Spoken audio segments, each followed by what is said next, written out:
Outra perguntinha aqui do Facebook, a Sônia Duarte. Boa tarde, doutor Marcelo. O senhor poderia me explicar o que é IgE? O da minha filha deu acima de 3.000. É bastante coisa, né? 3.000 de IgE. Então, deixa eu explicar para você. IgE é um anticorpo que é produzido pelo nosso sistema imunitário.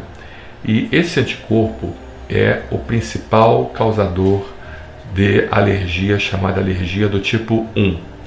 É a alergia chamada IgE dependente. O que acontece? Tenta pegar uma imagem, Daniel, das pontes de IgE no mastócito. Bota assim no Google, bota uma imagenzinha aqui que a gente vai encontrar.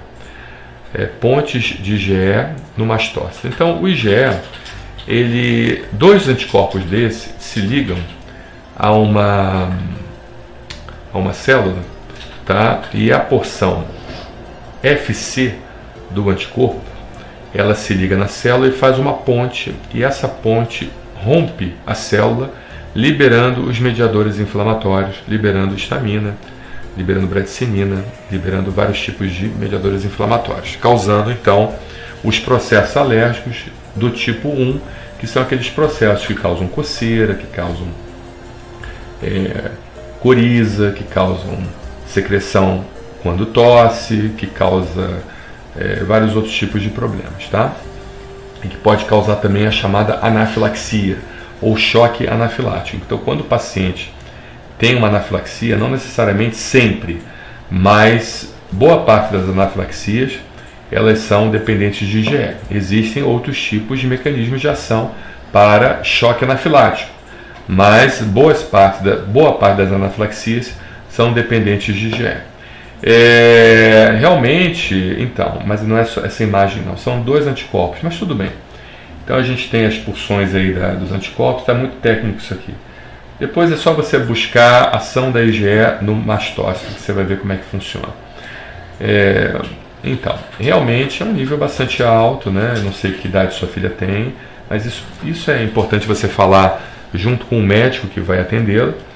E precisa-se fazer os diagnósticos diferenciais para níveis altos de IgE, até para saber também se esse nível alto de IgE está relacionado com sintomas, né? Porque, apesar de tudo, eventualmente, a gente encontra pacientes com níveis alterados de IgE, com níveis aumentados, sem sintomas de alergia, tá? E outra coisa, não é só alergia que aumenta IgE. Existe uma doença chamada síndrome da hiper-IgE, que ela também aumenta IgE, que é uma síndrome genética de imunodeficiência primária. O paciente nasce com uma imunodeficiência e essa imunodeficiência faz com que haja uma produção muito grande desse anticorpo e dá sintomas semelhantes a reações alérgicas, mas não é uma alergia. Interessante isso, né? Mas é comum em pacientes que têm mais de 5.000 de IgE e tal. Mas também não é incomum de vez em quando nós pegarmos pacientes com níveis menores de IgE e terem a chamada síndrome da hiper-IgE.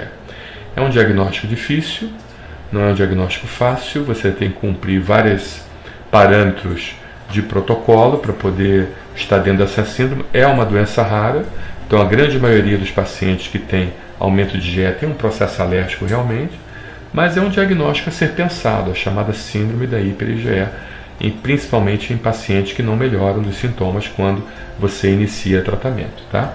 Tem características clínicas, físicas, laboratoriais específicas e tem um protocolo para você preencher, e a partir do momento que você tem fatores que venham a corroborar para um diagnóstico mais específico de síndrome de hiper-IgE, então solicita-se exame de sequenciamento genético para ver se há então uma deficiência do gene responsável pela síndrome da hiper-IgE. Mas nós estamos falando aqui de coisas mais raras, né? Que eventualmente a gente pega no Brasil sem alergia. Eu já peguei, não muita gente, já peguei umas 10 pessoas assim com suspeita de síndrome da hiper-IgE, e a gente encaminha então todos para o serviço, né, onde nós encaminhamos os casos complexos, né, de tratamento complexo, que é a Santa Casa da Misericórdia, serviço do professor Luiz Bandeira de alergia e imunologia, que é um serviço de excelência no Brasil, né, um serviço realmente que formou já milhares de alunos no Brasil todo, e o primeiro serviço de alergia do Brasil é o da Santa Casa. Todos nós aqui no Brasil Sem Alergia fomos formados pela Santa Casa e temos muito orgulho disso. Então, Só voltando no seu caso, eu acho que você tem que realmente buscar agora uma orientação médica, fazer o diagnóstico diferencial, saber o que está aumentando esse IgE, tentar tornar essa IgE mais específica, né, porque você mediu a IgE total. A IgE total vem a intensidade de processo alérgico, quando ela é uma alergia. Mas é interessante também pedir as IgEs específicas, né, e saber o que está levando a você ter uma IgE total, seu filho estar tendo uma IgE total dessa magnitude. E com as IgEs específicas, então, você vai conseguir um diagnóstico mais preciso e fazer um tratamento mais específico, né? Caso for até o uso das vacinas, se for uma alergia, dependendo do tipo de alergia, do quadro clínico apresentado, é um tratamento bem eficaz que modula, que dessensibiliza o organismo, ensinando o organismo a não ter mais alergia. Agora é interessante também, sabe, que talvez eu não tenha essa oportunidade de falar isso novamente para você, talvez você não consiga ouvir isso de outro médico. Os pacientes ficam muito na expectativa de quando iniciam um tratamento com controle de ambiente, vacina e remédio, de depois de um certo tempo pedir novamente IgE e IgE baixar. É interessante que a IgE muitas das vezes não baixa, ou baixa pouco, em alguns casos até aumenta. Porque a cada dia que passa, a gente está vendo que o tratamento de alergia com o uso das vacinas, ele não mexe com a produção da IgE.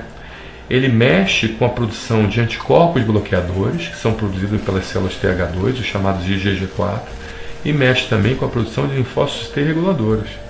Olha que coisa interessante, né? Ou seja, até médicos, muitas das vezes, que não estão atualizados, eles não têm essa ideia, porque antigamente nós pensávamos que quando você iniciava uma vacina, você tinha uma regulação do sistema imunológico, né? As células TH1, que são as células ligadas à imunidade, elas aumentavam, e a TH2, ligadas ao processo alérgico e consequentemente ligadas à produção da IgE, elas diminuíam.